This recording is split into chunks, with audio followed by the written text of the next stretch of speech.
Hey everyone, welcome back to another episode of the Hello Spring podcast. I am your host, Stephen Jody Works, or you may know me as springsims online.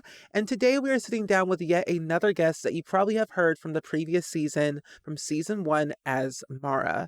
Asmara is a culturally conscious creator and a speaker whose work is rooted in giving others the opportunity to be changed. She started her YouTube channel to challenge stereotypes around what a gaming channel can look like and the audience this industry is able to serve. By sharing journalistic video essays, insightful discussions, and connection-centered games, Asmar has evidently used play as a social practice art. Her unconventional approach to gaming has been recognized by tech giants such as YouTube and Omen by HP. Whether she's gaming, channeling her creative side, or diving into complex topics, her content isn't only about entertainment, it's a platform for representation, reflection, and radical growth. And so today, here is the episode with Asmara. Hello, Asmara. Thank you for coming onto the podcast for Hello Spring for season 2. I am so happy to have you here today because we did an episode last season and you are back once again. Yes, thank you so much for having me. I feel like so much has changed since our first conversation, so I'm excited to, catch up. Yeah, same. I feel like so much stuff has happened for sure since last season. And you've done so much, I've done so much. And I think just the overall, state of the industry, of video industry, gaming industry, just the world as a whole has changed a lot. And it's just good to just catch up with you and, chat about TwitchCon, what you're going to be doing for the future, your present, and just everything in between. Mhm. Yeah, I'm excited So, to get into it. yeah. So can you share with us like how your journey started as a creator and kind of give us an introduction of who you are and what you do? Yes. So I my content creation journey actually technically started in 2013. I've always been like a creative kid, and Okay. I started a gaming channel like in middle school. I would play a little bit of everything like Minecraft, The Sims. I felt like gaming was kind of one of those like industries that kind of allowed me to be creative but didn't necessarily have to have like my face at the forefront of it, unlike Mhm. other types of content niches. So that's kind of like my start into content creation period. But my current channel as Mara, I started in the pandemic in 2020. I was taking a year off from college. I was taking a gap year and just trying to figure out just like my next steps, my path in life. College was not exactly what I had expected, and of course, the the pandemic threw a curveball in there. And so something I've always been passionate about is, like, social justice topics and, really looking out for, like, the underdog, like, those types of stories. So I decided to Mhm. use gaming, which is something that I had been creating content about previously, and merge it with social justice and social issues. And so, yeah, my kind of tagline that I say for my content is I want to give people the opportunity to be changed. So, whether you come across my shorts, my long form, my live streams, I want people to think about gaming differently and show that gaming does not just have to be a like a frivolous activity. Gaming can Mhm. be used for so many things. Yeah. Yeah, that's really good, and I like how you said that because it takes me back to one of your posts that you made on Instagram a while back ago, which was like in September, saying that Rated E for everyone, gaming is a universal interest that appeals to players across age, ability, gender, race, and more. Gamers, for the most part, live very normal lives. Everybody and anybody can enjoy video games. Um, Yes. and I'm like, that is so true. Like going back to the whole, like, just gaming side because gaming has been around for I feel like forever. Even before, like, the internet was a thing, video games have always been a thing, and it's always been for everybody. Sure, ratings are a thing, but gaming is literally for anyone, which is, like, the main focus at its core. Yeah, I think like a common misconception, especially people who are not like gamers themselves or maybe are outside of like the community online, is that gaming is something for like boys living in their parents' basement, or Yeah. young men, you know, playing shooters and things like that. And not that anything's wrong with like shooters, maybe those massive multiplayer games, but gaming is so much more than that and it's for everyone. And you don't have to be uh you don't have to fit into such a small box to enjoy games. You know, like you can have a 9 to 5 job and enjoy gaming. You can have kids and a family. Exactly. Like there's so many different ways that gamers can look and so many different types of games that people can play. Yeah, exactly. And like there's so many games out there. It's very like expansive and like very diverse. Like whether you love cozy games or you love shooter games or story-driven narrative games, it's something for everyone around the world. And it's crazy how many games are out there. Like over I feel like over a billion trillion games out there, and it's hard to choose which one you like, but it's like it's out there for your disposal. Yes, it's truly rated E for everyone.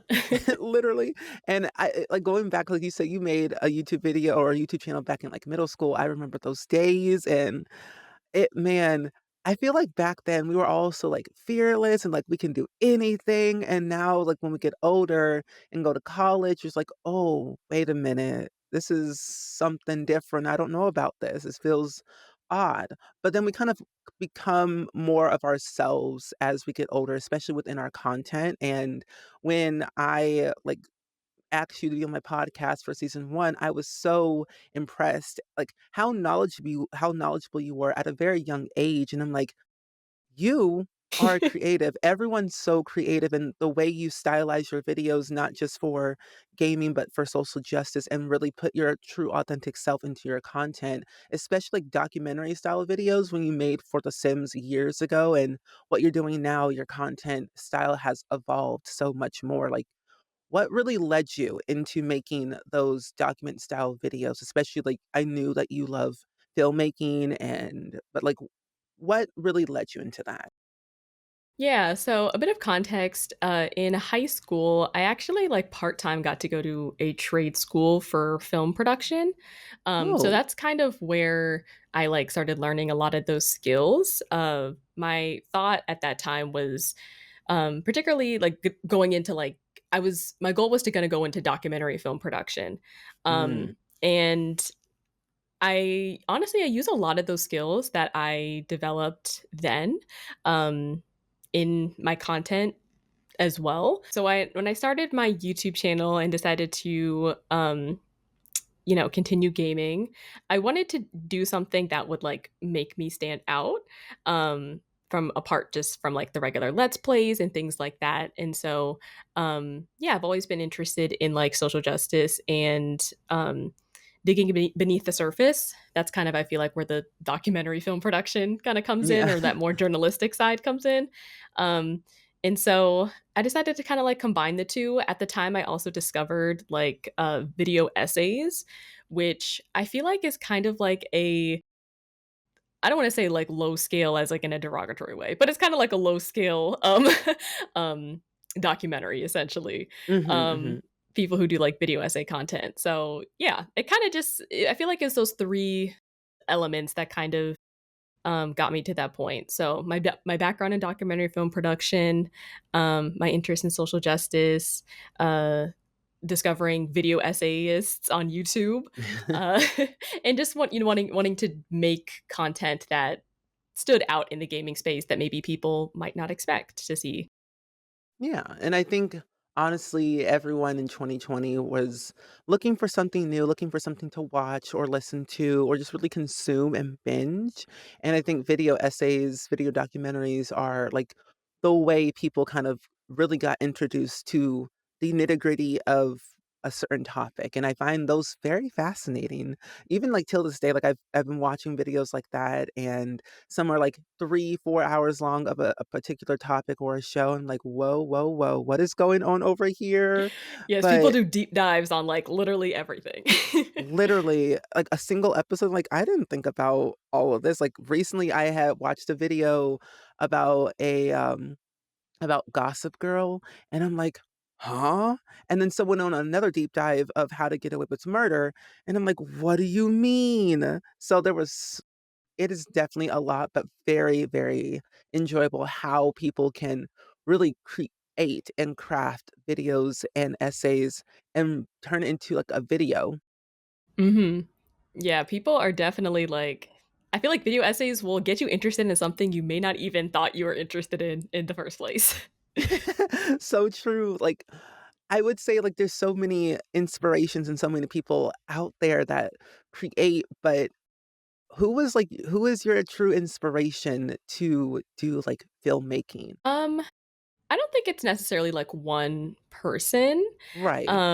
or one thing. I think it's like a combination of, um, I don't want to say. I think certain stories just kind of like appeal to me, and I feel like I have to like talk about them if that makes sense, or certain issues or certain like themes. So like when I made my documentary about The Sims 4, for some context, I for those who may not know, I think it was 2021 or Right. no, late 2020, maybe early 2021, something somewhere around there, those lines. I made a documentary basically about slash video essay about like why The Sims 4 has gotten all the flack that it has over the years. And so it ended Mhm. up I ended up going back to the history of like The Sims 1 and like why The Sims 1 was created, you know, throughout the history of the Sims franchise to see why the most recent game seems to get the most criticism. So Mhm. I think it's like things like that, just like to thinking about the why, about like why things are happening in our world, why things are the way they are, um, is what interests me. I know I did another video essay early on about like why, um, about like the stereotype of a gamer and kind of how that came to be. I know we kind of talked about that like at the beginning of the episode of like a lot of people have a misconception about what gaming is and what gaming content can look like. And so that was another video essay I did early on in my channel is like tracing back the history of like why do we have this stereotype about gamers and the gaming industry. So I think it's mostly like my inspirations are just like lived experiences and also just trying to better understand like myself or like the world. Yeah. Seeing like, you know, the I feel like there's a lot of power of knowing how we got somewhere, you know? Mhm. That is very true, and, like, thinking about how there were so many things, like, in The Sims and, like, just gaming in general, it made me think of a quote from a book that you had mentioned a while back ago called Atlas of the Heart, which I've never read that book, but I've been, like, looking it up online and thinking about it, and I found some quotes or just a quote saying, "If I get to be me, I belong. If I have to be like you, I fit in." And I think personally, it's all about I wanna be me for me and not having to change myself to please other people or to fit into a certain, like, stereotype or a certain genre. And I think at the end of the day, as a creator, whether you're making content on YouTube or Twitch or just out there literally in the world into the filming industry, put yourself into your own craft. Mhm. Yeah, Yeah. I will say shout out to my therapist. She introduced me to Brene Brown, who is the author Hey. of Atlas at the Heart. She's a lot of phenomenal books, sociologist, researcher, all the things. But yeah, I really like how she describes like fitting in and belonging. Yeah, I feel like you just kind of summed it up. Belonging Yeah. is being who you are, or fitting in kind of requires you to mold yourself into a box. So That is true. yeah. Yeah. Was there, like, a specific moment that when you realized your content was resonating with such a larger audience that made it start go viral? Like, did you think about, like, "Okay, I'll make this, it'll go viral," but when was that the specific moment, like, "This is something that I want to continue to still do?" um Well, my first viral moment is shortly after I made, like, my documentary about The Sims 4, and yeah, so it was my first time, like, shortly after that, I got featured on YouTube's Explore page as Gaming Creator on the Rise. That was definitely a very crazy and, disorienting experience in some Yeah. ways, being, placed on the Explore page. YouTube Gaming did, like, a tweet about it, I was active on Twitter then. I'm not really on Twitter now, but Same. yeah, I remember like it being retweeted like a bunch of times and being all over like the Sim side of Twitter. So that was like I would say my first like viral moment. I've had some other moments where I've been doing a lot more like short form content recently as well, and trying to get more into like the journalistic side of my content. And so like I've done interviews with like ex Mira Mira. One of those clips did pretty good like over on TikTok. She talked about obviously like how she or maybe not obviously, I don't know what people know, but how she increased representation in The Sims 4, the skin tone update. What else? I did like a video about like that T-Pain live stream that he was on with The Yeah. Sims. I was like, I um can't find that video anymore. Where did it go? I was like, it oh, oh yes, yeah. it is on TikTok, but or I put like the clips that I took on TikTok. But yeah, talking about, black representation and how black players have changed The Sims 4. So I feel like those are my videos that probably like do the best. And I think it's because people can resonate with it, you know? Like if you Yes. are a part of a group that has been ignored for so long, I think it's kind of a relief to be like, finally somebody said this, or like finally people are doing something about, the problems that we see in the games that we play. So I would say like those are my videos that kind of do the best. Oh, and I did another video about Ebonics and her collaboration with The Sims Yes. 4 and Dark and Lovely, and all the amazing things that she does, these literal game changers. So yeah. Literally.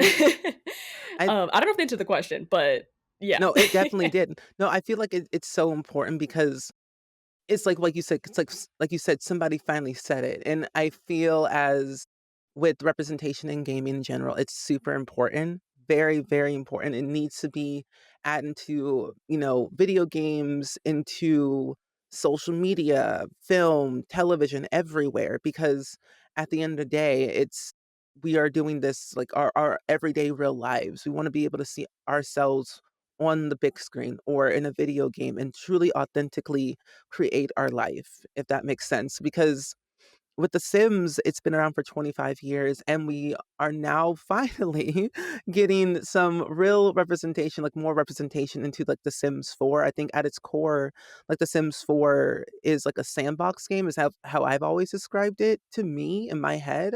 Because at least from my understanding, like with the Sims team, they're like doing different things that they haven't done before, but still doing the same stuff, but in a different way. But we now finally are getting like West African and African styled clothing patterns, hairs, culture, music, food. We got jollof rice and chicken.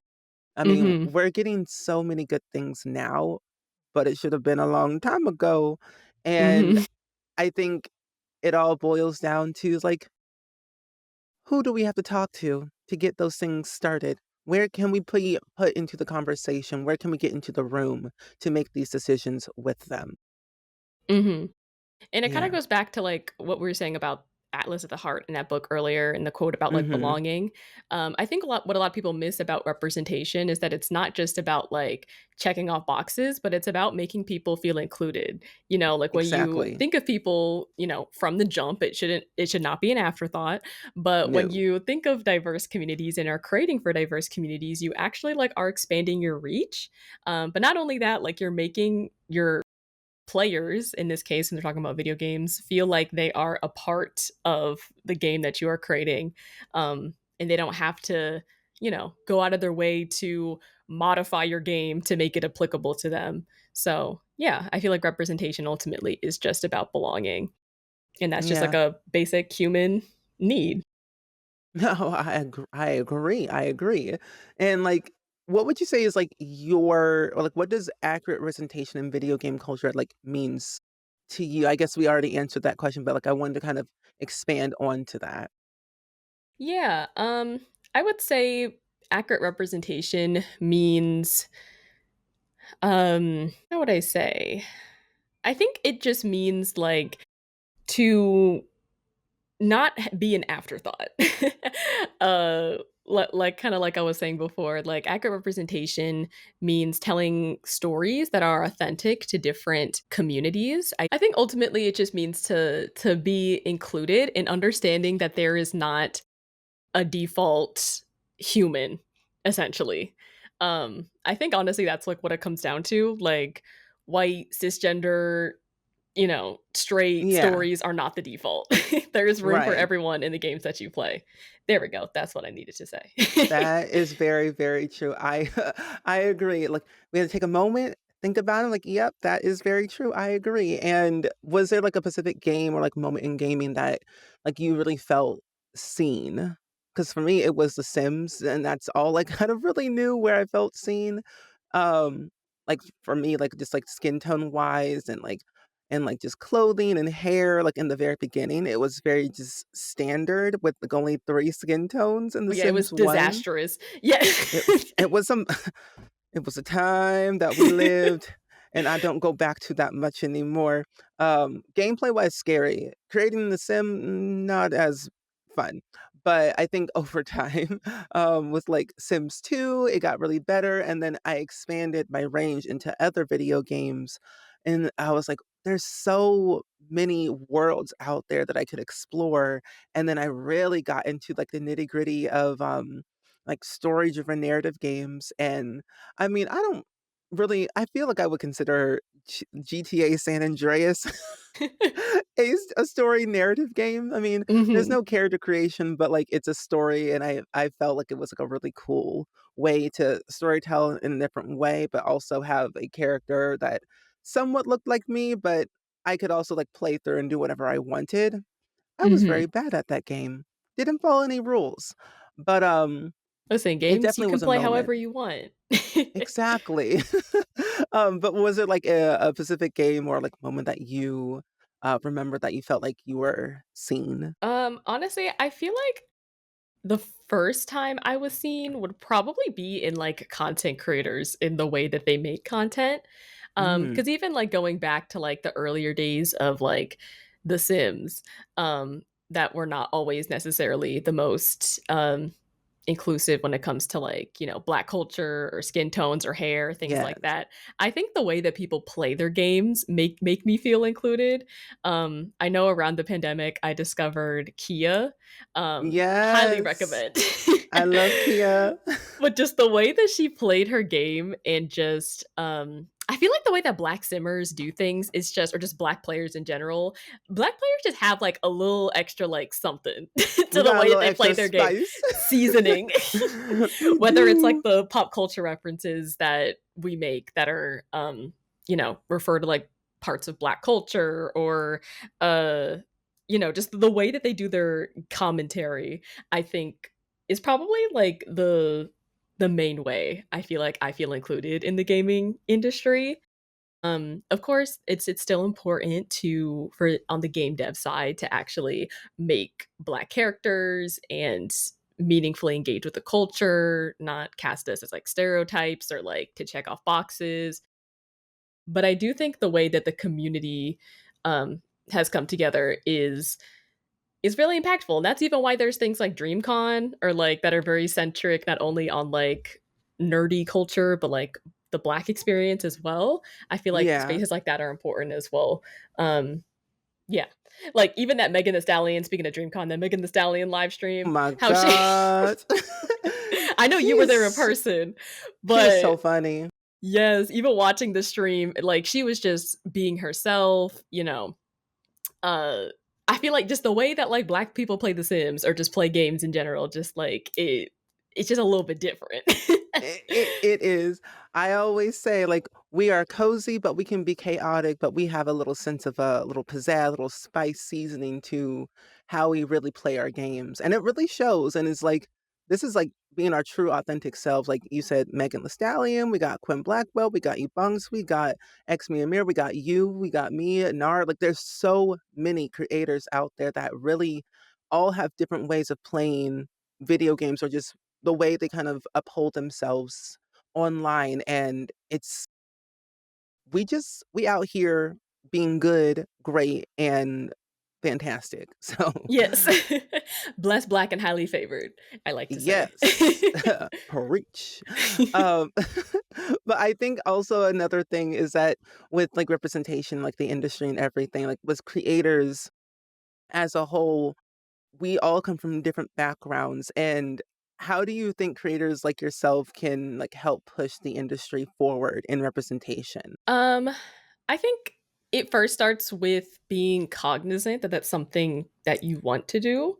Um, Hmm. I will say I do want to make it clear that you don't necessarily have to, you know, talk about social issues or social justice, or that doesn't have to be the focus of your content to be inclusive.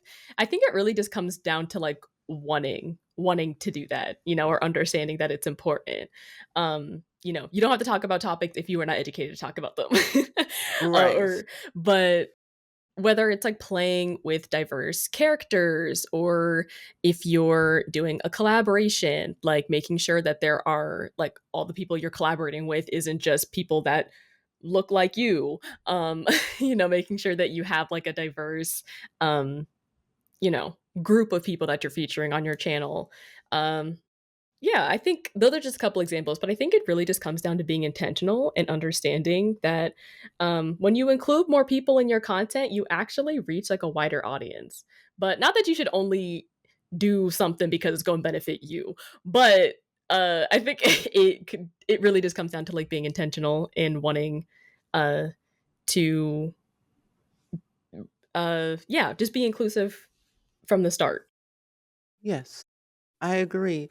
And it just goes to show that if we are passionate about something and we want to see genuine change, we have to speak up about it. We have to be vocal about it in the best way possible that feels comfortable for us in a space, whether it's on social media or in a video or in person. And it's important to have those like conversations. And sometimes, like, I think it's, you know, we have to be comfortable with the uncomfortable Hmm.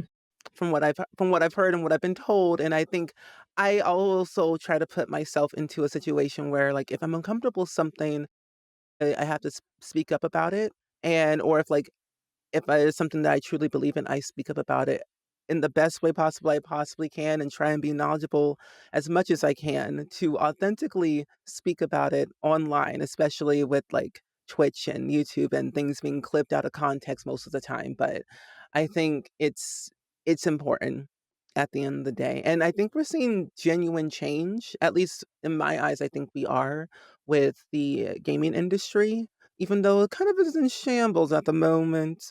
Um, we're seeing some good genuine change in society, and it's nice. So I Hmm. feel like do you see, like, any shifts happening now in the gaming industry that feels promising for, like, inclusivity and, like, diversity, whether it's, um, just like The Sims or just any other video game that you've played in the past or you're looking forward to the future?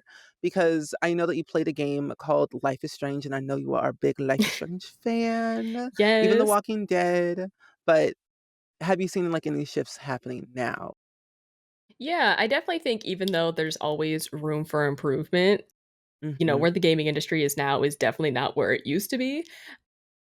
The first thing that came to mind is this game called South of Midnight, which I haven't actually Yes. played, but I've seen other people play. Like I've seen like their live streams and things like that.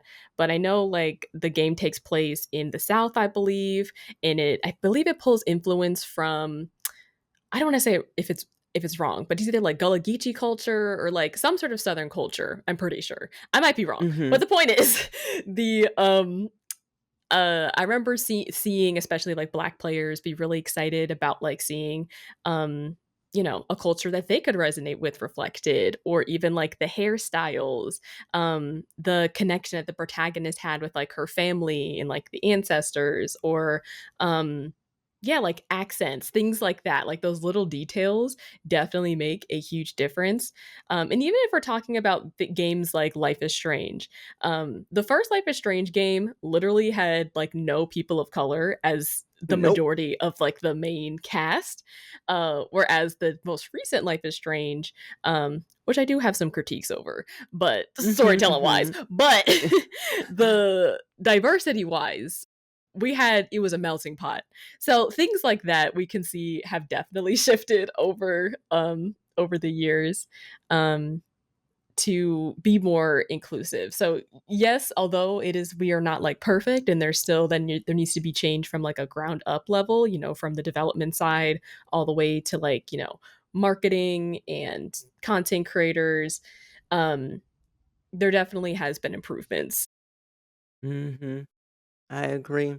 And I like that because I think with video games and just gaming in general, it's like it all boils down to like what do you like and what do you want to see change and what do you want to see improved? And then like utilizing that feedback to the developers and saying, "Hey, we like your game, but we would love to see certain things added that would not only improve on the complexity of what you're making, but it also will showcase people being seen in what you're making." Like Life is Strange, I love that franchise to death, but there's Mhm. a lot of like highs, a lot of lows with how they story tell. And I think you can also like maybe agree with me, I don't know, but like I think for me, the one Life is Strange game that actually felt like I was really feeling something was Life is Strange 2. Mhm. Yeah. That game is good. That's actually a game I want to revisit. I've been meaning to like revisit it on my channel, but yeah, I think that just kind of shows to like the power of, having diverse characters and pulling from, diverse experiences, having the two protagonists in Life is Strange 2 be like Mexican American brothers and kind of navigating in that game a like post-Trump era in America. Mhm. There's definitely those implementations of like uh them kind of being ostracized in that way while still kind of building their own bond. I feel like, when you tackle into real people stories and diverse people stories, um, you get great stories, like you You get a great do. product. So yeah, I definitely Life is Strange. I'm still waiting for the time that you do a black protagonist, especially a Hey, black female protagonist. So hit me my up. gosh, I would But love yeah, that. yeah. There's just more. There's different stories you can tell, and there's different audiences you can reach when you know, think about being inclusive from the jump or telling just diverse stories.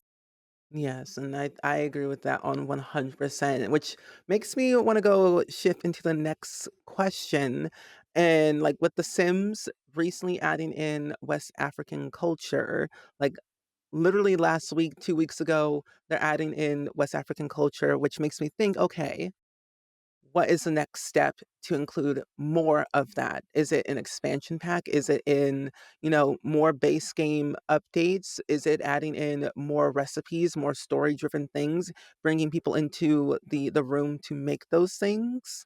Like, what are your thoughts on that? Because it's been 11 years of The Sims 4, but it's also been That's so 25 crazy to think years about. of The Sims. I know, it's 11 years, it's crazy, and I'm like, "We're just now getting it? Why?" But I also think too, because with, like, representation and, like, culture, especially, like, African culture, Black culture, we have so much rich, deep history that goes beyond, just West African. It can go in many different ways, and there's so many stories being told. People have different ideas, different backgrounds, with different ways of making food, hairstyles, music, dance, games, all the things, and I think with gaming, it has to be done right and not, like, half done, you know? Mhm. Yeah, I think, increased representation is always great. I did see I think another important thing is the fact that that was like a free, base game update where we got the jollof rice, we got the a couple of like outfits with like the different African prints. I forget exactly like what the exact prints are called, but things like that. And like the foods, the hairstyles, the art that you can put in your house, like those being free updates and not just like something where it's like, oh, if you give us money, then you can be included. Right. I think is what's definitely important. I would love to see, in expansion packs that also can because I know they can't do everything for free, but that can maybe include like an African world or things, or can dive more into it. Because I know they've explored the Sims team has explored different cultures with other packs as well, whether it's Snowy Escape or Mm-hmm. Sulani. What's that one? You know what I'm called. Island living. Yeah, Yeah. I want to say Island Um, Paradise. I know that's Sims 3. hey. But yeah, so I know like they explore different cultures with different packs and they can kind of get more deeper into it, but I would love to see something like that with like a African based pack. The builds better be from black simmers, things like that to Hello. consult. Oh, yeah, I would love to see something like that. Yeah, and I like that with the custom content creators like Ebonics and Mira and like Coco, like there's so many black custom content creators, like we gotta give them their flowers because they are making some really fantastic things and they're They're doing changing the even game. more. They literally are. Black Simmers changed the game. Literally. Mhm. And it blows me away at the creativity that people have. They have brain cells that I don't have. I'm like, how did you make this so great? And it's now in my game that I can utilize forever and ever. And I just hope that people continue to do more creative things like Mira is doing so many things with the neural network and expanding that. And then with Ebonics doing so many talented things out in the world, speaking engagements, did a TED Talk recently. And I'm like, Mhm. what is next? What is next? So I don't know. I love seeing black people being uplifted and celebrated more in a positive way rather than a negative way. Yeah, and I think it also like their work contributes to the normalization that like we were saying earlier, like there is no one default person Hmm. or human or game player. Like our stories deserve to be included in these spaces as well and not seen as something like extra or like too much or like we don't need that. Like we are part of this community and we deserve to um have that reflected back to us as well. And I think that's like what these people are um are embodying. I'm even thinking of like when Complex Sims added do Yes. rags and bonnets to the Sims Oh 4, my which gosh, seems yes. like a little thing, but like for black players, like if you're It's making like a huge. household and you can actually like add that to like their sleepwear or like, you can the little things, the little details really help us tell the stories that are most accurate to us. So, yeah. Yes. Yes, indeed. And I don't know if you ever played the Soul Food Legacy Challenge created by SimSega. I've Ooh, seen that. Yes, I haven't actually that played, but I have seen, like, people play. it's a nice challenge. It's really good. It's definitely a way to celebrate us and like every single generation, every single description really is like, yeah, that has happened to me in my real life. And I Mhm. think we as black people, we need seasoning in our food. But then Yeah. also too, you come to our cookout, you're gonna bring your own stuff because I'm not gonna give you my own plates. Because if you do and you leave stains, I don't want it back. Uh, Exactly. so it's definitely like the creativity is being shown across the board in a positive way, and it's just like it makes me happy to see people like just having a good time all at the end of the day. And I think lo and behold, I think there's so many people that still don't understand and kind of still underestimate gaming in general. And I think if we showcase it in a different way, then they'll truly understand. But how do you feel that people outside of gaming still underestimate the impact of gaming culture? Just not outside of just, making videos or streaming, but how do you feel? Yeah, I think there's still, a lot of stereotypes about, like, what gaming is good for, um, or even ideas that gaming is just something, like, for kids or, not people I feel like there's an idea of where it's like if you become an adult, you get a real job and you like stop all those that little kid stuff type of thing. Yeah. But I do think that with things like even like all these TV shows or movies being adapted to or like but I think also with all these video games that are getting TV and movie adaptations, I think it's Yeah. starting to show that gaming has a much larger impact and it's not just on like kids. Of course, like kids play games, and part of that is because, kids don't have responsibilities, so they have, that free Right. time. But I think it's also showing how games have also impacted adults as well. I think The Last of Us is a fantastic example. That's Yes. obviously not a game for kids, Nope. but a lot of adults who have never played, video games or been exposed to that type of game have connected to shows like The Last of Us, and can see like the impactful storytelling that games have the ability to kind of contribute to our world. Yeah, I don't remember your question, but yeah. No, that's actually very true. Like, I think now seeing so many video games being adapted to TV and movies and even podcasting in general, it's like people are now understanding like, yeah, gaming literally can change life. It makes a huge impact and gaming as a whole with becoming like live action, it's kind of scary because it's an IP, like, whether it's, like, a big franchise like Minecraft or Barbie or Mario or Life is Strange or Tomb Raider, The Sims, and now eventually Roblox. I'm like, there's so Wait, Roblox is much. getting a movie? Yeah. I did It's not gonna know be a that. Roblox movie. I found out recently, they're making a live or a film adaptation of a Roblox game called Grow a Garden. I did This not know t that. studio yeah, the studio's called, Story Kitchen is developing one of the most popular games on Roblox, which is a kids game, but in reality, Mhm. it's not a kids game. There's so much crazy stuff on that platform, but Mhm, yeah, they've Roblox is definitely there's a lot of stuff happening over there.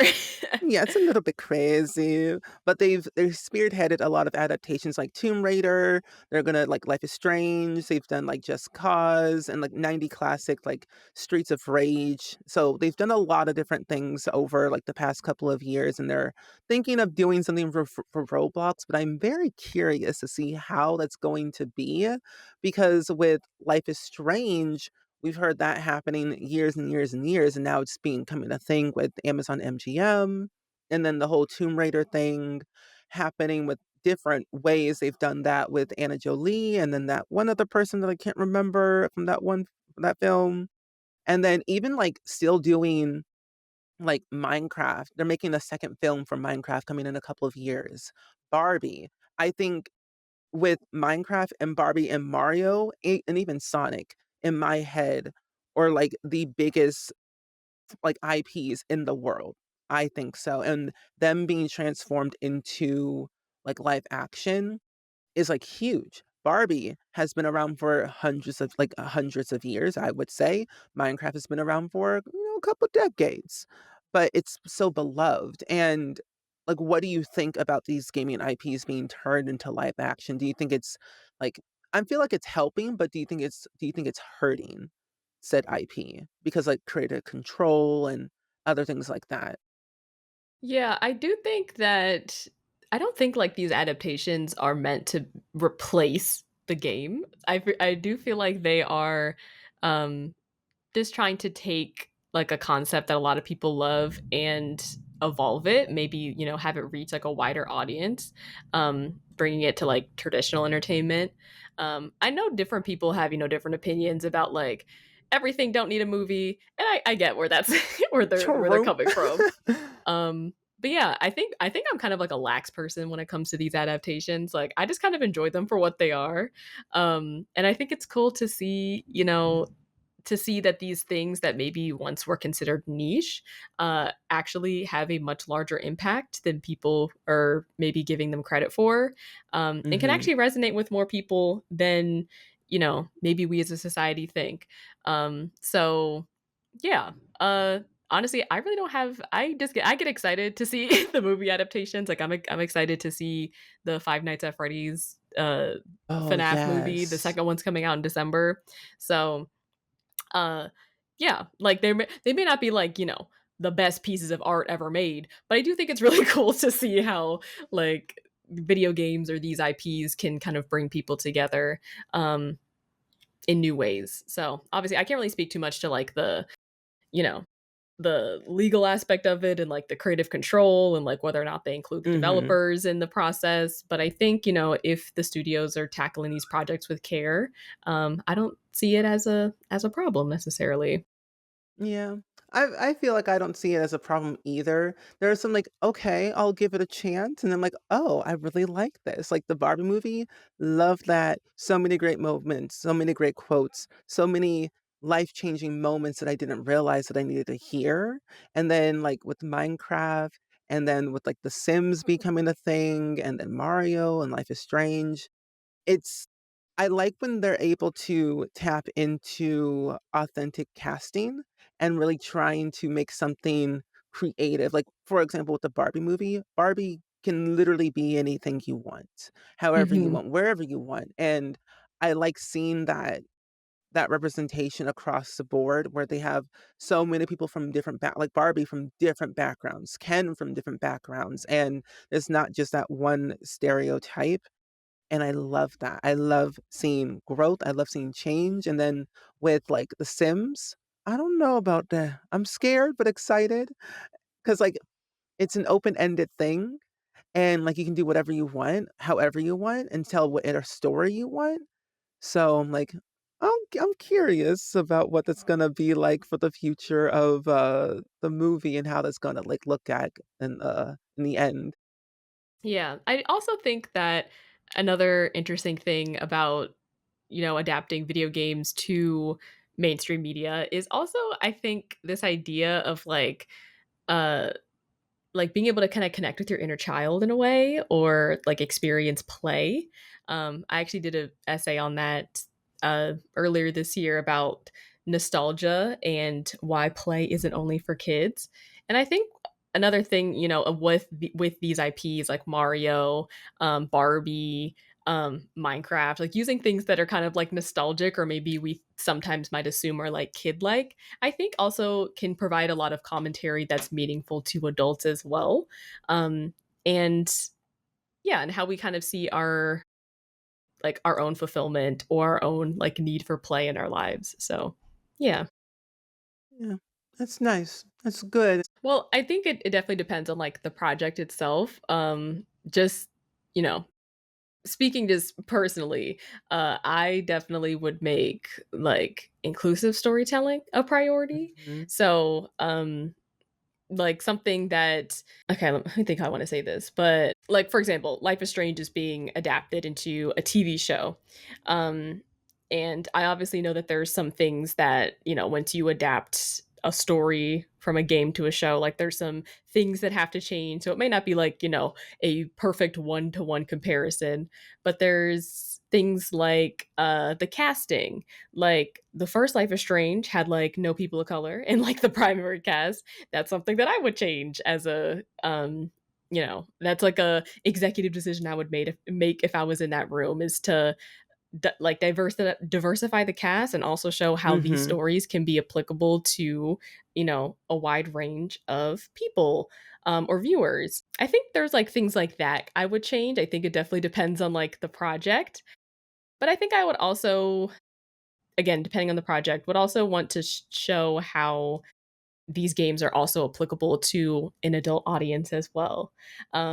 For things like, Sonic and Minecraft, it's a little bit more challenging. You can tell like those movies are definitely geared to be more kid friendly, and that's kind of like, Yeah. the nature of them. But for some other ones like Life is Strange or The Last of Us, where we can tackle like more adult themes, um, I would definitely want to showcase that side as well. That, games are not just for kids and games can kind of apply to everyone. So I would make like those sort of decisions to um, achieve that. Yeah. That's good. I like that.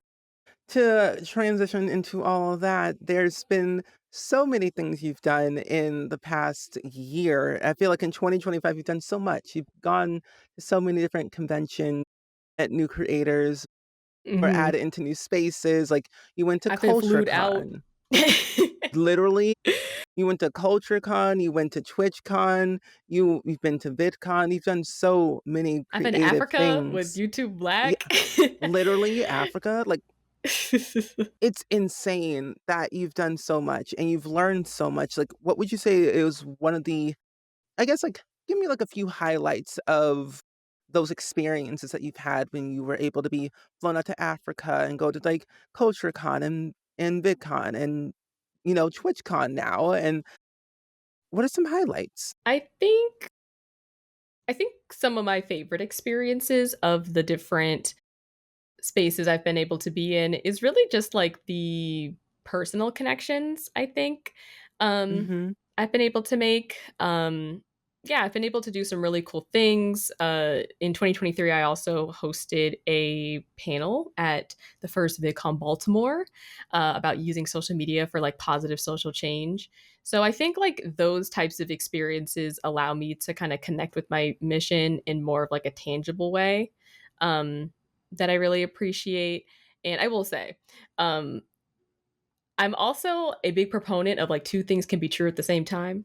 So I think on paper, a lot of these things also seem very like sparkly and flashy and like, "Ooh, I got to do this."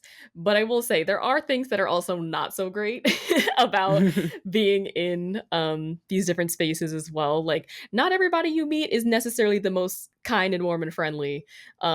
Or and that can be disappointing as well. And there's also, other things that happen behind the scenes. But I think the experiences that have been the most valuable is being able to, like I said, connect with my mission in a more tangible way. At TwitchCon, I actually got to meet my first viewer in person, which was crazy. I was not Ooh. expecting to be recognized at TwitchCon, um, especially because Twitch isn't like my main platform or anything. So that was Hey, you cool. never know. Yeah, so I was it was at the Twitch Black Guild meetup. So shout out to you if you're listening Okay. to this. But yeah, I love doing that. I love, hanging out with different creators. I know you had Nard Villain on your podcast earlier. Yes. Love Nard. We got to hang out at TwitchCon and yeah, just being able to like have those in-person experiences, like touch grass, being able to Literally. um uh I guess like replicate the connection that I value online, being able to replicate that in person, um, and like meet some cool people along the way. So that's like what I would say. Hmm. That's good because I think there's so many things that going to these conventions can be very fun and rewarding, but also mentally draining at the same time because there's so much going on. But I think having that like in-person connection with those creators, viewers, people who are in the same spaces as we are, it's so exciting because I think when you're talking to another creator who does the same thing you do or something similar, you feel like less alone and you feel as like I'm not just doing this for nothing. And it kind of all boils down like we had a conversation at TwitchCon at a dinner, which was like the last day, which is so sad. Um, Yes. that we all were having so many conversations and you had asked us all at the table of like what is our why? And I would love to know like what is your why of creating? My why is to give people the opportunity to be changed. I started this journey, or this phase of my journey in 2020 to combine the intersection of gaming, social issues, show that gaming is more than maybe what society might think that it is, and show that gaming is something, inclusive to everyone. Gaming is can be used for entertainment, it can be used for education, it can be used for connection, and that's like what I want to show with my content. But even in like the next phase of my creative Mhm. journey, whether that is with because I don't plan to be gaming forever. So with other projects that I also do, I want to just make sure that I'm giving people the opportunity to be changed, the opportunity to think differently about the world around them, and to uh, show up authentically as well. Because you never really know like what people you can meet, and who you can meet by being who you are. Um, yeah, you want people to know you for who you are, not who you pretend to be. And so, yeah, I think the more we show up authentically, we are also giving others the opportunity to be changed about whatever preconceived notions they might have. So hopefully that makes sense. So, yeah, We are the change that we Yeah. want to see. Yes, I To quote love Barack that. Obama. Hello, we are the change we wanna see, period. Exactly, and I think with Or no, I think the the quote is, sorry, not to no, cut it's you fine. off, but I think the quote is, "We're the change will not come if we wait for some other person or some other time. We're the change we've been waiting for. We're the change that we seek." So, that's the quote. Okay, there we go. So really quote, that's good. Yes. Um, but yeah, like with everything like that, I love your why, and your why is so authentically you, and I can see that through your content, through just meeting you for the first time, like in Yes, person we got at to meet in person TwitchCon. at It TwitchCon. was it was so nice. I wish we could like hang out more and like, Mhm. do things and everything because I know that you want to do more than just gaming and more than just YouTube. And like what is like your future of what you want to do with your skill set, your knowledge that you've had for so many years? Because everyone always asks us like, what's your 5-year plan? Where do you see yourself in 10 years? And it's always like deep, dark, and spooky, and we just never really know. But we have somewhat of a concrete idea, not fully fleshed out, but we have an idea, a concept, if you will, of what we want to do. But I guess to iterate, where do you see yourself in the future with your your skill set and your knowledge? Yeah, I have a lot of things that I would like to do. I think something interesting about like being a creative, at least in my experience, is I feel like I have so many ideas, but obviously I have no idea how these are gonna like align or what opportunity is gonna come first or what door is gonna open next. So I have a lot of like projects I would love to do. I would love to do something in traditional entertainment. Like I would love to produce a documentary like streaming on like Netflix or Hulu or something. I would love to do something like that. I would love to be a part of some type of like modern day like talk show or like I have some ideas to do some sort of like show that's yeah, like some sort of like modern talk show to like adapt it to like a younger audience and also combine like the stuff that I'm passionate about or interested in. Um yeah, just basically, I want to work on different projects. I want to continue speaking. I would love to do more speaking opportunities and just different projects that allow me to use my voice or amplify other underrepresented people. So, Mm, yeah, so whether that is in documentaries, shows, books, like whatever that looks like, that's what I want to do. And that's the impact that I would like to have. hmm. I like that. And I don't know if you've heard, like a long time ago, there was like earlier like, in the beginning of the year, I remember seeing Tubi doing something, like, with creators a long time ago saying, "Oh, if you apply to this, you can, like, apply to have your own TV show on Tubi." I mean, Terry Joe's on there. We have, like, a lot of Uh, different people on that platform making, like, their TV shows or films come to life for a wide world audience. So that's something to look into down the line. I mean, there's so many creative opportunities. I could see a documentary from you on literally anywhere. And mhm. I love me a good documentary more than anything. I just finished a documentary, well, two, one about Avatar, The Way of Water, and how they filmed all of that with James Cameron, but then also another documentary about Machu Picchu. So Mhm. those are just so fascinating. Like, do you have a favorite documentary that you or favorite documentaries that you like watching? Um, I have so many favorites. I think it depends on like, the topic. And also with my video essays, I also tend to watch like documentaries or like read articles like in preparation for them. So like most recently I did an essay about a game Lost Records Bloom and Rage, and I particularly was talking Oh, about the element of like fat phobia in the 90s. mhm, So I did an essay basically about like the history of fat phobia in the Western world and how it came to be. And so I saw a really interesting piece from the New York Times. I think it's streaming on Hulu. I'm pretty sure like ABC, New York Times, they're all like the same, they're under the same parent mhm, company. But yeah, so that was about like GLP-1 medications and like following different people's journeys and why they're taking them. GLP-1 medications being things like Ozempic.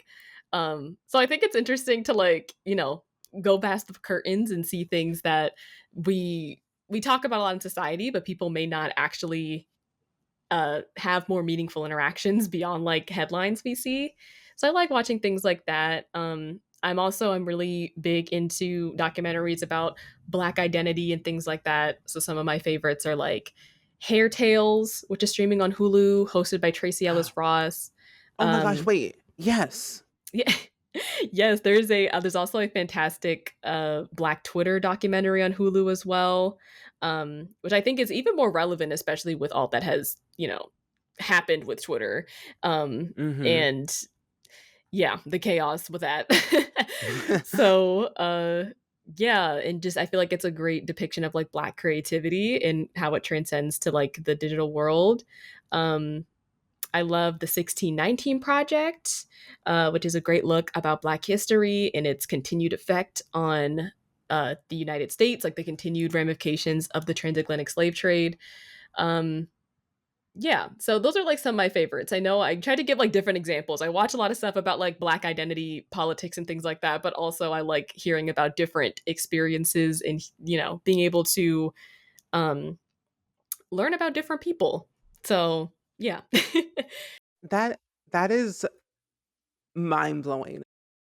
Because yes, you were talking. I was like, let me look this up real quick. Because I remember Hair Tales. I remember that when that came out. I love that documentary. Mhm. Her black hair is like we're all over the place with our hair. Like we have different types of like textures and styles. And our hair tells a story. Definitely. And I feel And like Tracy, like the way she approached her interviews with each guest, definitely I feel like embodied that and like told the story of why Black people's hair is more than just hair. So I really love hmm that. yeah, and I think also too with her and everything, it's mind blown because with the industry, the entertainment industry with Hollywood, no one really knew how to do black hair, and how to take care of black hair, especially stylizing it for TV and film, and including even makeup with all of that. And I think now we're seeing the change across the board, slow, but it's growing change with Mhm. how people really take care of our hair on set with the characters and the clothing and the makeup where it's authentically and not just like, "Here, have this," and then Mhm. go on scene. I think there was something I remember, Graham, who played Bonnie Bennett in Vampire Diaries. I remember a long time ago where her hair it was something about her hair. She was definitely, like, going through some changes with a lot of things with that show, and she never really felt like she could be be seen. I never liked it because she kept dying every other episode. I'm like, "Let the girl live. Let her live, please." But I think having authentic, you know, people behind the scenes in the what is it?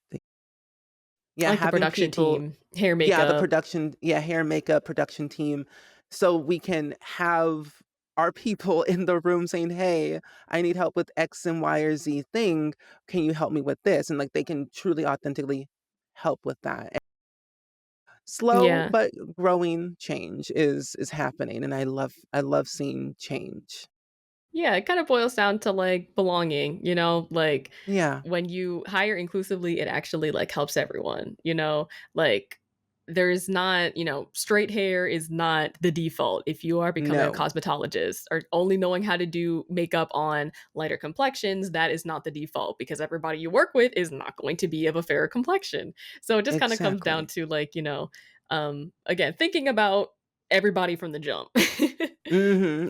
Exactly. So having those conversation is very much needed, and that's why I think with the gaming industry, it's changing, especially in the life simulation genre, because life simulation has to, I would say, has to authentically reflect life. At the end of the day, life comes first, and simulation comes second. Hmm. Because like that's why I like The Sims because it.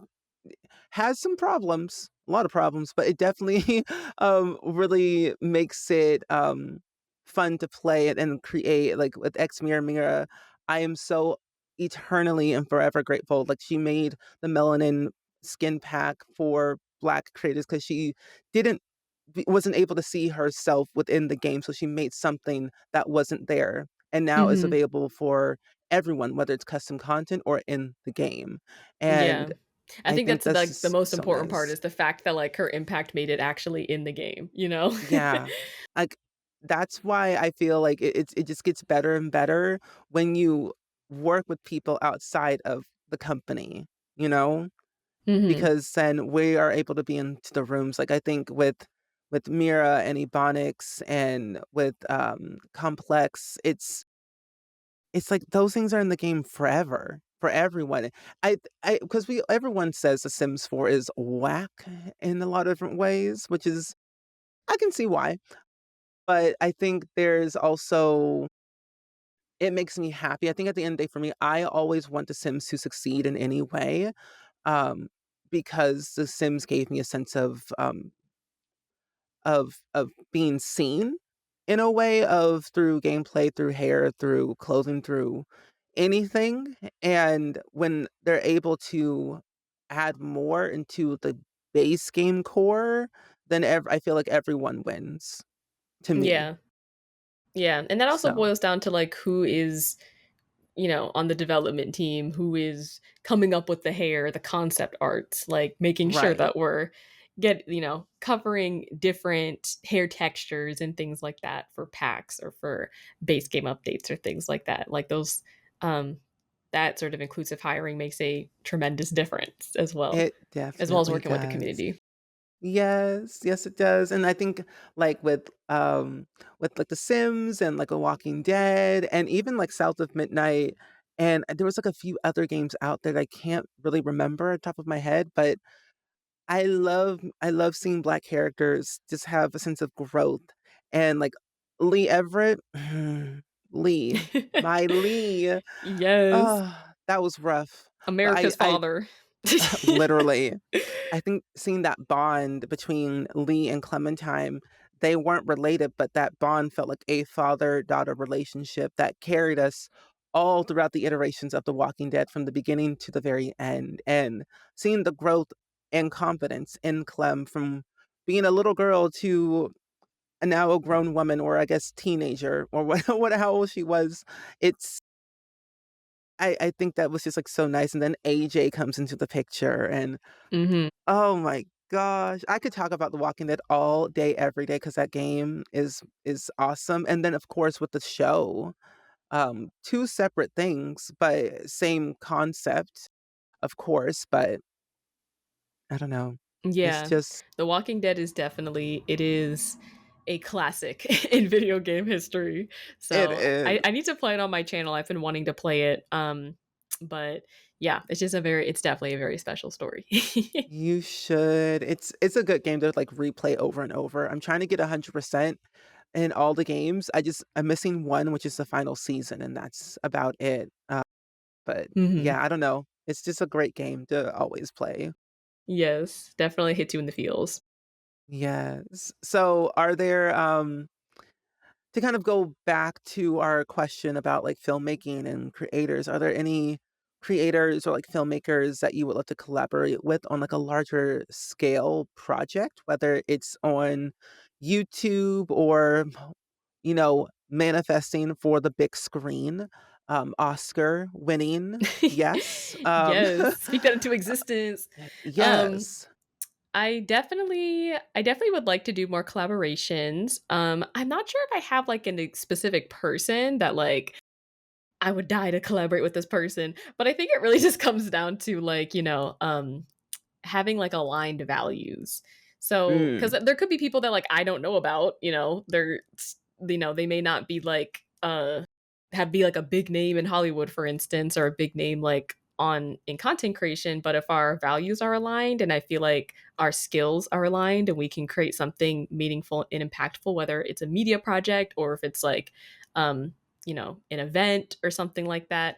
I think just those are the type of collaborations that um excite me and would be like dream collaborations. So I know it's kind of like a non-answer, but I don't think I have like a specific person where I'm like, yes, I would love to collaborate because everybody you admire, you may not necessarily work well with. True. So yeah. Does anybody, if any opportunities come where I can work with somebody where our values align, I think that's like the sweet spot. No, that makes total sense because like your values have to definitely align because when the values align, the project skyrockets like into greatness and it really like shows on the screen. Hmm. Yeah. Yeah.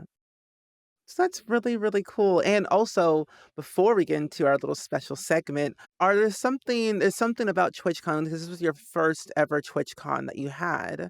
Um, what would you say, like, do you think conventions like TwitchCon are evolving in the same way the industry itself is evolving? Because you went to VidCon, you've been to many other conventions out there around the world. Like, do you think conventions like TwitchCon are like evolving the same way? Well, this was my first one, so I can't compare it to like previous True, Switch right. cons for, in that case. But um yeah, I think something I really did like about TwitchCon is how it really felt like there was something like for everyone. So whether it is like the community meetups where you can kind of like meet your people, or it's more of like the bigger events or main stage events if you're, looking to kind of be entertained or hang out with your group, or even like the creator sessions of like making sure that there's different panels, or even I went to like a round table. I don't know what they call it, but it was kind of like a creator camp, like round table thing where you got to Yeah. meet different creators and kind of learn from them and get like specific advice from them. That's something that was really cool that I haven't seen at other conventions I've been to. But yeah, I think the different experiences, I know some of the other panels at TwitchCon like were things like being a black gamer in the cozy gaming space. I Mm-hmm. went to a panel about accessibility in gaming. I think those types of things are definitely like helpful in making, the experience, like being able to create the experience you want to have and be applicable to a wide variety of TwitchCon attendees. So yeah, I can't specifically compare it to other TwitchCons because I haven't been to other TwitchCons, but I do think having just, thinking about different people in your community when you're putting on an event, it benefits everyone, and I think it makes it an enjoyable experience. Yeah, that's what I would say I have noticed. That's good. And I would agree with you on that 100%. Like conventions, I've been to only 3 TwitchCons in my life, but I think this one was the Hey, that's more than me. most. Hey, but, like, you've been to other conventions that I have not been to, so, like, I think conventions in general are definitely different because they have different audiences and different ways they kind of, like, navigate their shows and their panels and their round tables. But I think, like, this Twitch one was, like, the one of the best ones I've ever been to because I felt like I was actually doing something and be able to learn something from it, each day. But then I also just got to hang out with people that I've never gotten to hang out with, like you and Nard and all the other people, and it's just Yeah, shout out nice to to our have TwitchCon group. literally, without y'all, I Duchess, don't V know. Street Love. Anyways, give him a shout out. Yes. Yes, I'm like, I'm sorry, I was blanking, so my bad if you listening, Duchess or V Street, I'm sorry. Sorry. Um, but no, Or I would Tay, say, large like, tater tots as well. yes, Okay, that's last Tay. shout out. But I would say there was definitely without that group, I would be lost. So, I think there is that having that sense of community, that sense of togetherness is very much needed at conventions like TwitchCon and VidCon and even DreamCon. Like, me and Nard hung out literally every single day at DreamCon because it was our first time at DreamCon, but it was the best feeling in the entire world because we felt we were amongst like-minded people, and I hope you be at DreamCon next Mhm. year. So Yeah, we will see. We will see. right. Listen, money, in these times, the True. economy is a It's a little little bit ghetto, shaky. but so we will see. I would love to go though. No, same, same, same. We're like, "A little bit shaky, a little bit ghetto." I'm like, "Okay, we gotta figure something out around here. To kind of transition into the last segment is our rapid fire question. These are very quick. Keep it coming. Okay. But the first question is the first game you've ever played that you remember. Ever played probably something on DS. Ooh. That's what I'm gonna say. I don't remember the specific one, but the DS, the original DS, is like my first, or no, the DS Lite was like my first gaming system. Ooh. Okay. Okay. Game you could replay forever and never get bored. Probably like the different like story driven games. I don't know if I have like a Mm. specific, but like I love Detroit Become Human, Life is Strange, The Oh Walking yes. Dead. I could rewatch those Let's Plays or other people playing those games like forever. No, literally. Especially Detroit Become Human because there's so many different ways you could do different things. But yes, that is truly an expansive game. Yeah, definitely. Biggest inspiration outside of gaming. Outside of gaming, like a person, Person, topic, anything. I would say we did talk about Brene Brown earlier, in her Yes. book. Yeah, I'm really inspired by people who just, make work with like that's meaningful to me. So I know in our first episode we talked a little bit about Elaine Welteroth. She is really somebody that's resonated with me. Um, I'm also inspired by a creator, Mrs. Kev on Stage, or her name is Melissa. um, I've also really been obsessed. I know this is supposed to be rapid fire. I'm also really obsessed with a show on Netflix right now called Forever. By Mara Yes. Braca Keel. She's made so many iconic shows in like black television, Girlfriends, all the things. So Mhm. I'm really inspired by her right now. Good. A documentary, it could be a film or a series that inspired your own work. Um, I'm just gonna say the ones I mentioned earlier. Okay, good, All of good, the good, above. So like Hair good. Tales, 1619 Project, The Black Beauty Effect. That's a really good one as well. That's on Netflix. Okay, okay. Coffee or tea when you're editing? Because you edit a lot. I would say tea, specifically bubble tea. I'm not a coffee drinker, but I do like tea. I love tea.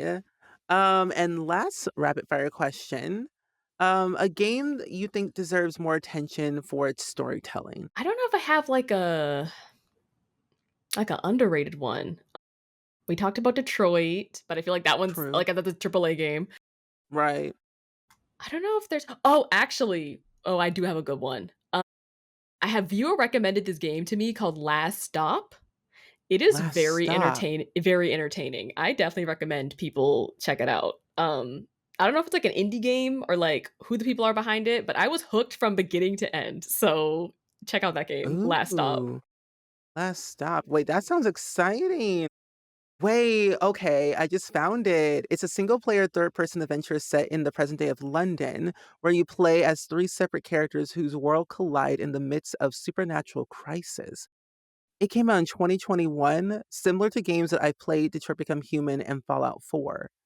Yes, it's a lot of fun. I Ooh. actually uh so there's a streamer I love, CJ. Which I guess we're kind Yes. of like mutuals. CJ plays. Yes, CJ or Seekingly on Twitch. I Yeah. got it for him to play on stream, and the stream audience really seemed to enjoy it. So if you're into like Sims, I think it's Simmer approved as well. Okay, good. Oh, I like that. I'm definitely going to buy that game off of your recommendation because I love a good story-driven game more than anything. And it's just like, keep it coming. The more story-driven games that really tell true, authentic stories, but are very compelling stories, the better. Mhm. Definitely. Yeah. Well, Asmara, thank you so much for coming on to my podcast for season two yet again. It's been so much fun to chat with you for about an hour and a half. I hope we Yes. can talk more and see like talk in person or just, do a project together, whatever it might be. But where can the people find you on the internet? Well, I first want to say thank you again for having me. I feel like it's been good. Like the first time we talked, I was feel still very fresh. I was very, green as a Yeah, creator. yes. So yeah, it's been cool to see my evolution from 19 to 24. So much has happened. Wow.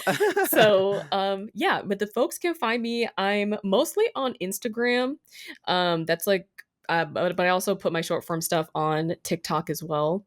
But if you want to watch me long form, you can catch me on YouTube and also on Twitch. So yeah, I'm guessing it'll be in the show notes, Good. right? Yes, I'll put everything in the show notes down below so people can click, watch, consume, and learn all one day at a time. But Yes. yes, this has been so much fun. And thank you all for listening to this episode of Hello Spring, and we will see you all next time. Yes. Bye, everyone. Bye. Well, my friends, that was the end of today's episode. I do hope you all enjoyed it. I definitely sure did. And I want to give a huge thank you to Asmara for coming onto the podcast once again, because we were on the last season from season 1. And now we're on another season together, chatting, yapping, and enjoying each other's company, talking about representation, gaming, the game industry, and truly one of the most inspirational, insightful people I have met in my years of content creation. I truly believe that Asmara can be the next TED Talker. I can see her on the stage talking about gaming, representation, or anything that she is truly passionate about on the stage on a TED Talk of any kind. So that is my future, you know, plans that I would love to see Asmara do in the future. And I truly believe that she can do it no matter what people say. And honestly, she's 100% authentically herself in her content and in her everyday life. And I'm looking forward to seeing what will come to Asmara for 2026 and beyond. So, my friends, if you want to check out Asmara, I will leave all of her links down below in the description and also in the show notes on YouTube, Instagram, and also her website so that you can check out more of her content in the future. But with all that being said, I hope you all enjoyed today's episode of Hello Spring. And again, I am your host, Stephen Jody Works, or Spring Sims, and I will see and hear from you all next time in the next episode. Bye!